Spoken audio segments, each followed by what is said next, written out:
Good morning, everyone. Sorry for the late start.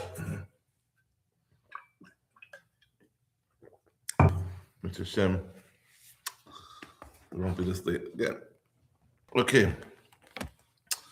Today's shir is Lili Nishmas, Aaron Nachum and Simcha Cohen, Mr. Shem Havaliyah, and the first dinner for Yisrael Baruch Aliyah, Racha Bas Pesach Zelda, Racha Aliyana Bas Yar Bracha, and Avi Yisrael Ben Risha, Chai Bas Tababela, first name of Besok Shar, Chali Yisrael.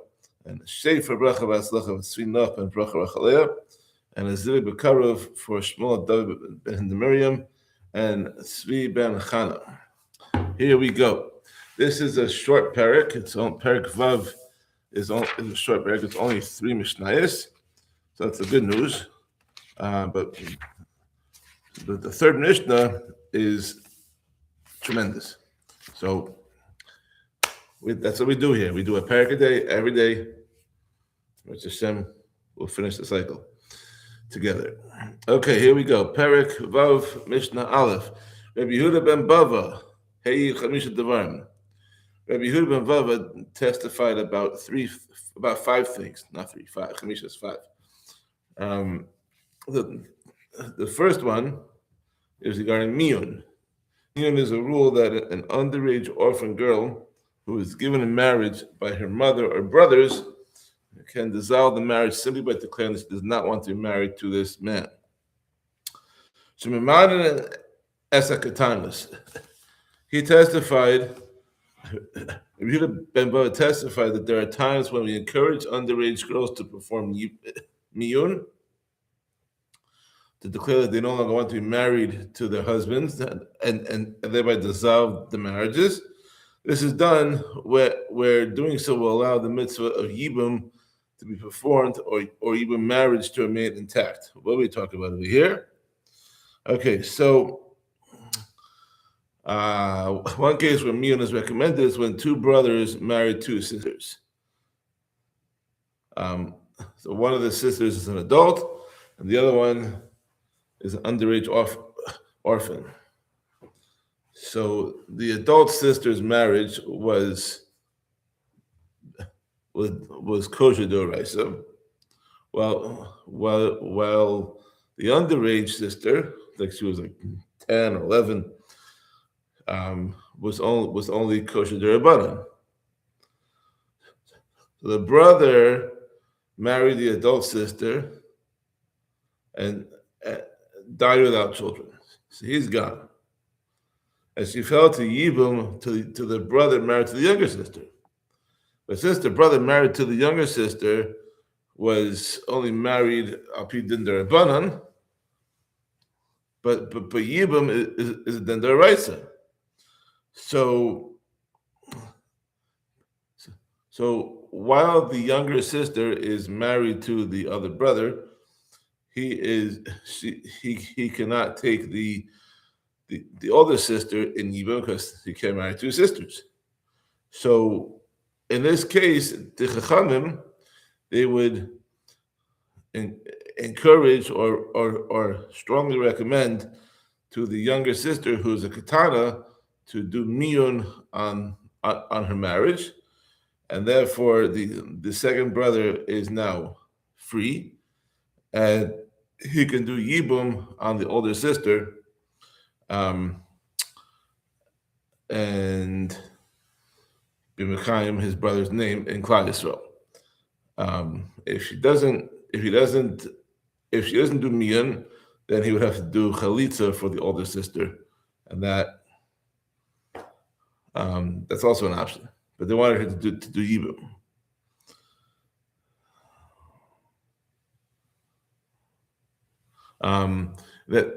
So how does it work if she was divorced? How does miyun work? I mean, once they end that marriage, then they can't marry another sister. So because once miyun, unlike a get or chalitza where the marriage took place and now the marriage is over, but by doing miyun, and she makes a declaration that she no longer wants to be married to this man, it's as if the marriage never existed. And that is And that's the story. Okay, so therefore she leaves the marriage and she allows for the older sister to do yibum with the yavam. Okay. The next testimony from Yehuda ben Baruch. V'shemasiyan es ha'isha echad. Yehuda ben Baruch testified further that we allow a woman whose husband went overseas to remarry based on the edus of one witness who came and said that her husband had died. Normally, we require two witnesses for anything, and including marriage. Like Ede Kedushin is two, Ede Nisuin is two, and Ede, Tanaim, Ede Gichel, it's all two, right? But the Chachamim were maker when it comes to edus about the husband's death in a far out place, and they said one witness is good because they had a chashash that perhaps we'll never find the second witness, and then the lady could never remarry. So so they allowed, if there was one witness to the guy's death, then they allowed her to remarry. Okay, the third one, V'sheniskal Tarnagol B'Yushalayim Al Shahargas Nefesh. And Yehuda ben Bava testified that a rooster was once stoned in Yerushalayim for killing a person. Even though the Torah only said that an ox that kills is stoned, so his edus showed that the halakha applies to any animal or bird that kills a person, that the animal is put to death.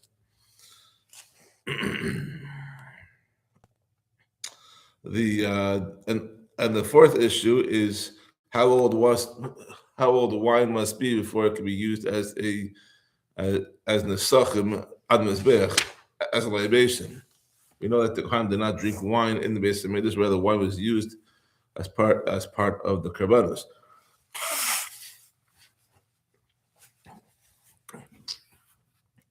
Every day you had nisach yayin, and on Sukkot you had nisach hamayim, but wine was part of the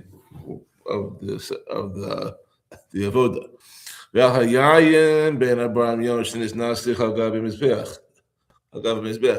And he testified that wine that was 40 days old was poured as a libation on the mizbeach in the Beis Hamikdash. This teaches that even wine that is aged for just 40 days is suitable to be poured on the mizbeach. And the fifth testimony, the fifth edus that he gave, concerns the korban tamid. So he testified that the morning tamid was once brought in the 4th hour of the day, and which teaches that the tamid may be offered to the end of the 4th hour, but not later than that. Okay. Hey, Rabbi Yeshua Rabbi Nechunya ben Eli Nassan, Ish Kfar Habavli. Rabbi Nechunya ben Eli Nassan, leader of Kfar Habavli, testified, Al Aver min Hameshu Tamid, that a limb severed from a corpse,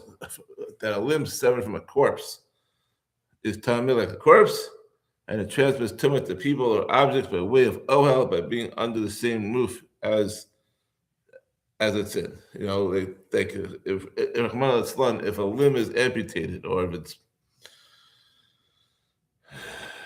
if it's detached from the body for any reason. Look at Eretz Yisrael in many years, with all the explosions, and Zaka had to go and scrape body parts off the streets, right? So all of those body parts that are detached from the human, they're all tamid. They all bring tumah, and that's regardless of whether the person is living or not. I mean, if the person's passed away, then obviously it's for sure tamid. And even if people who are sick and they have to have a limb amputated, so that limb has to be buried, and that limb is tamid. So Rav Lezer says, "Lo amru ela al ever min achai," that the Chachamim said that a limb transfers tumah like a corpse, only in regard to a limb from a living person.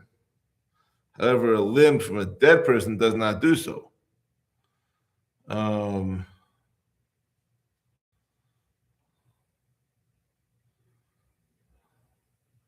Right. So Rabbi Yeshua and Rabbi Nechunya, they testified that Rabbi Elazar's Masorah was incorrect, and the Chacham had in fact ruled that even a limb from a corpse transmitted tumah through ohel. Right. So like the Das Yachid, they say that, like, okay, so we amputated the limb from a living guy, from a living person. That's not a kabbalah tumah, and they're saying it doesn't make any sense. Sorry, if they, I'm sorry. Everyone agrees that if the limb is detached from a living person, that the limb is tummy. There's a machlokas about whether it was detached from a corpse, whether that limb is tummy. Rabbi Eliezer says no, it's not. Every Yeshua, every Nechumya say it is tummy, and that's the Masorah that they got from the Chachamim. So they use a kal v'chomer argument to support their opinion. Amrullah, they said to Rabbi Eliezer, this is Rabbi Yeshua, Rabbi Nechunya, saying to Rabbi Eliezer, "V'halo kal v'chomer." It's not a kal v'chomer that a limb from a corpse should transmit tumah through an ohel.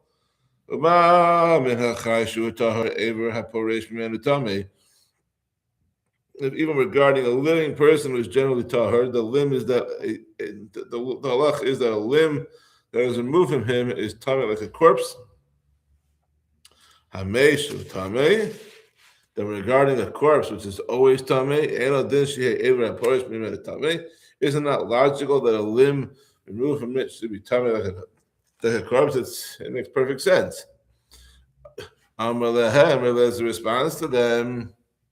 Lo amru ela al Eivrim Elachai. I was taught by my teachers, by my chachamim, that the chacham said that a limb that transmits tumah like a corpse only in regard to a limb from a living person, but not in regards to a limb from a corpse. He insists that the law that this is the law, despite the kal v'chomer that seems to prove otherwise, since this is how we learned it from his teachers. So Rabbi Eliezer adds another point that he adds another point in order to refute the kal v'chomer. Meruba tumas achayim and tumas amason. The tumah of living people is in some ways greater than the tumah of corpses. Shachai osa mishkav and moshe mitachto. For a living person who is a zav or a zava, for example, he makes the bed or a seat that's underneath him tamei, even if he did not touch, even if he didn't touch him, and he makes them tamei. The tamei adam, the tamei begadim. He makes them tamei to the extent that they in turn transmit tumah to a person who touches them, and even to the clothing that he's wearing when he touches them. But al gabav madav, also a living person who's a zav or zava makes items that are resting above him have a light tumah, a rishon level of tumah, even if he doesn't touch them. The tamei ochle mashrim, to the extent that these items can then transmit tumah to food and drink. However, a corpse that does not transmit tumah at all to a couch or a seat that are beneath it, or to items that are above it, unless these items touch the corpse or they're in the same oil with it. Since we find that living people can be subject to levels of tumah that are in some ways greater than those of corpses, there's no kal v'chomer from a living person to a corpse. It is therefore not unreasonable to say that a limb removed from a living person can transmit tumah by ohel, whereas a limb removed from a corpse does not transmit tumah by ohel. Because we can say that just as the Torah is stricter with the tumah of a living person in the ways just described, the Torah is also stricter regarding the tumah of his limb. They didn't respond to that. Okay, Mishnah Gimel, as I said, it's a long Mishnah, so let's do this carefully. Kazayas basar parish me'ever menachai. So, continuing with what we just learned about the tamei, but the limb that was removed from a living person, it's tamei. So, the kazayas of flesh that comes from a limb removed from a living person. Rabbi Lezer metamei. Rabbi Lezer rules that is tamei, just like flesh that comes from a corpse. Rabbi Yeshua, Rabbi Nechunya metabrim, but Rabbi Yeshua and Rabbi Nechunya, they rule that it is tahor, like flesh that comes from a living person. A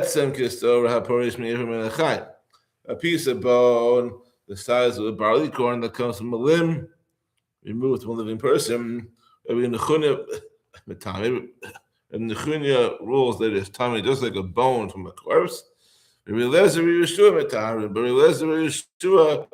rule that it is tahor, like a bone removed from a living person.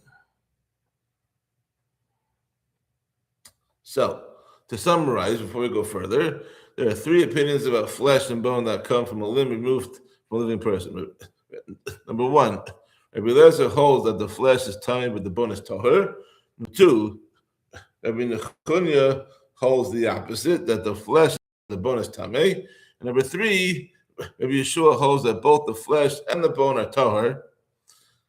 Okay, so Mishnah now records the discussion between these Tanaim about their views.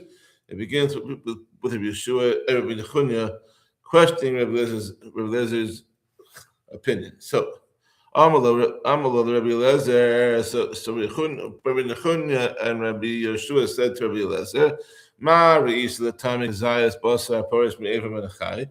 What reason did you see to make tamei of zayas of flesh that comes from a limb removed from a living person?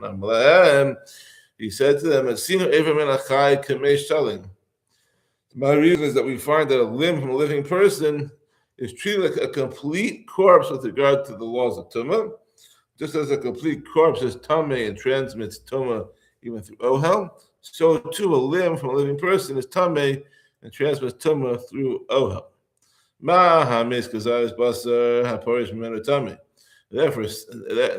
Therefore follows that just as in the case of a corpse, the law, the halach is that kazayas of flesh that comes from tamei.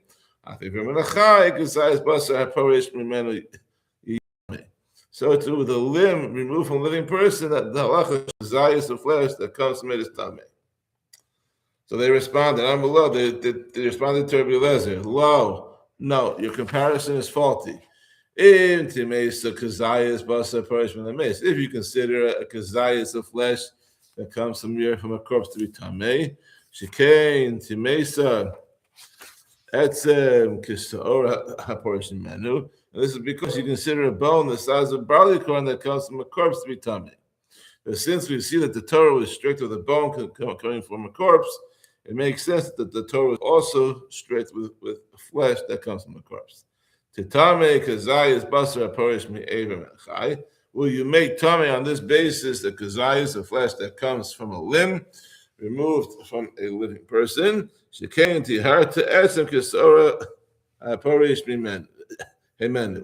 Where you rule that a bone the size of a barley corn that comes from such a limb is tahor.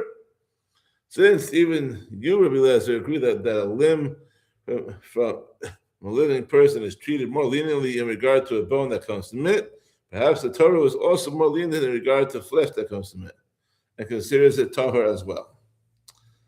Amalo the Rabbi Nechunya, the Rabbi Lezer said to Rabbi Nechunya,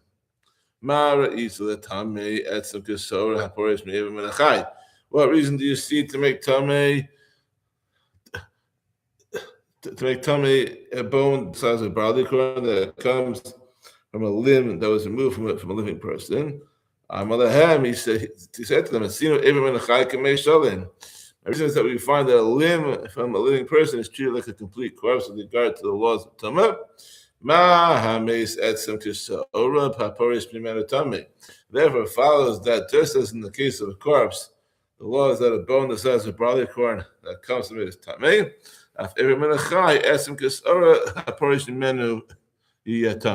So too with a limb removed from a living person, the law should be that a bone the size of a barley corn that comes from it is tamei.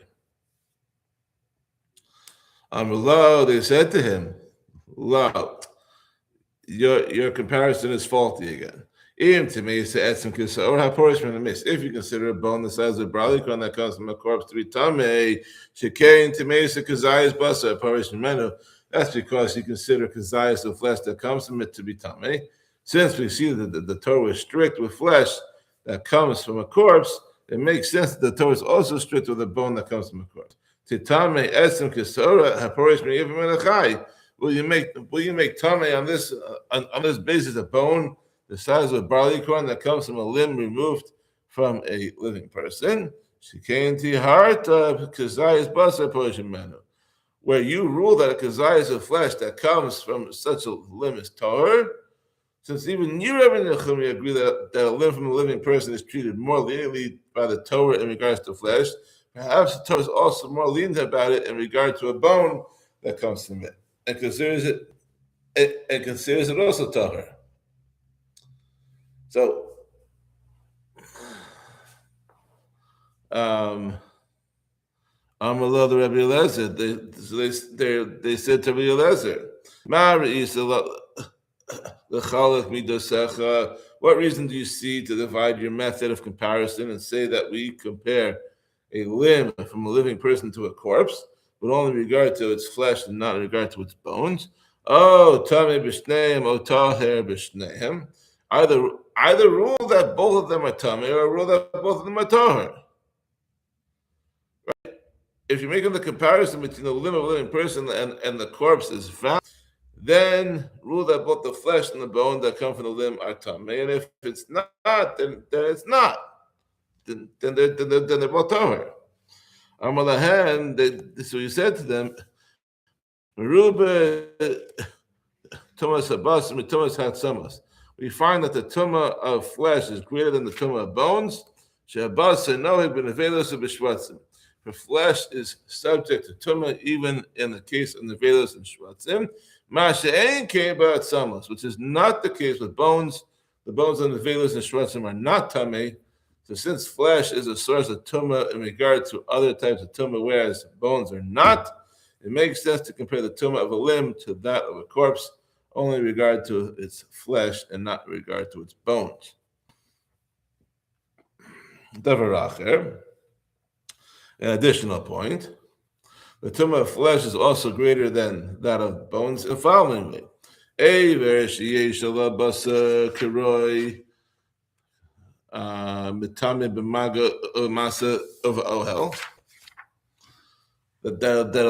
a limb from a living person that has a proper amount of flesh in it transmits tumah through touching, carrying, and through ohel. Now, a limb must consist of bone, flesh, and sinews. Nevertheless, if some of the flesh is missing, it is still considered a limb, and is tamei as long as enough flesh remains for it to be able to heal. However, if some of the bone of the limb is missing, it is no longer considered a limb, and it is tahor. We see from this too that the flesh is treated more strictly than the bones. Amallah the Rabbi Nechuniah. So Eliezer, Rabbi Yeshua said to Rabbi Nechuniah, "Ma re'isa lachlok midosecha." What reason did you see to divide your method of comparison and say that we compare a limb from a living person to a corpse, but only in regard to its bone and not in regards to its flesh? Oh, tamei b'shneim, oh tahor b'shneim. Either rule that both of them are tamei, or rule that both of them are tahor. Amalahem, he said to them, "Meruba tumas ha'atzamos b'tumas habasar." We find that the tumah of bones is greater than the tumah of flesh. Shehabasar ha'parish menachai tahor. For flesh that comes from a living person is tahor. Ve'ever ha'parish mimenu who could be also tamei. But a limb that comes from him and it is in its original form is tamei. Since flesh alone is not tamei, but when combined with a bone, it is tamei. We see that the bone is the main course of tumah. Since bones have the stringency over flesh, so it makes sense to say that the law for bones that comes from a limb is stricter than the law for flesh that comes from a limb. Excuse me. There's an additional point. The tumah of bones is greater than the tumah of flesh in the following way. Kazayas basar mitame b'maga b'masa v'ohel. Kazayas of flesh from a corpse transmits tumah through touching, carrying, and ohel. V'rov ansamas mitame b'maga b'masa v'ohel. And similarly, a majority of the bones of a corpse tumah transmit through touching, carrying, and ohel. However, when these amounts are not met, then the halacha of flesh and halacha of bones are not the same. Chaser habasa tahor. If some of the flesh is missing, and what remains is less than kasayis, it is completely tahor and does not transmit tumah in any way. Chaser rov atzamas. On the other hand, if some of the majority of bones is missing, so that there is no longer a majority, even though the bones that remain are tahor with respect to transmitting tumah through ohel, they still transmit tumah through touching and carrying. Therefore, when it comes to flesh and bones that come from the limb of a living person, we are also more strict with bones and consider them tameh, and are more lenient with flesh and consider it tahor. So, Davarachiv. So Nechumi presents here a third way in which bones are a greater source of tumah than flesh. Kol basar hameshu bakos mikuzayis tahor. The flesh of an entire corpse that measures less than a kazayis is tahor, even if all of it is present. Rov binyano. However, with regards to bones, if the bones that form the majority of the structure of a corpse are present, or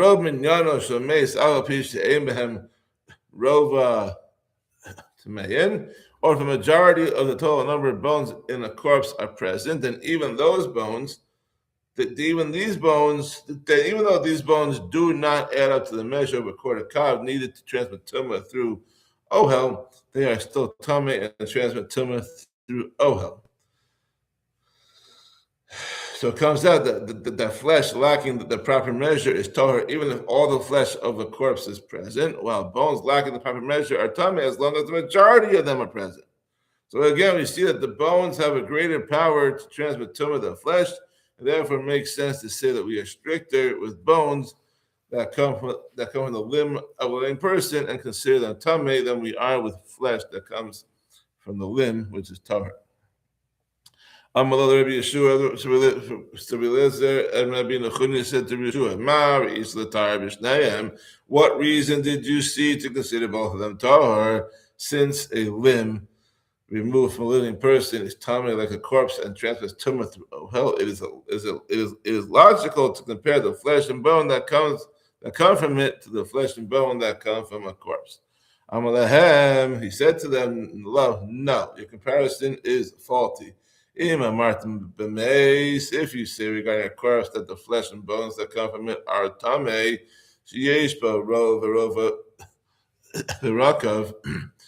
that's because a corpse has the following stringencies: the majority of its bones, a quarter cup of its bones, and even its corpse dust, the dust of a corpse that had decomposed, it transmits tumah through ohel. Since we see that the Torah treated a corpse very stringently and gave it the power to transmit tumah through ohel, even through these collections of its parts, it makes sense that it also gave it the power to transmit tumah to the flesh and bone that had been removed from it. Tamru b'chai she'ein bo rov, the rov of the rekev.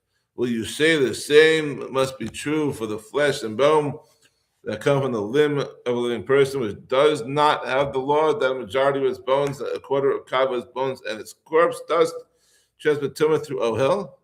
Since it's clear that the Torah does not treat the tumah of a limb from a living person as strictly as it does the tumah of a corpse, we have no right to assume that a limb from a living person has any of the additional stringencies we find by a corpse, such as having the flesh and bone that come from it also transmit tumah. That's all for today, folks. We'll see you tomorrow for Perek Zion, and Mr. Shem, we round out the Masechta on Wednesday, and we start Avodah Zarah. Have a wonderful day. Thank you for joining us.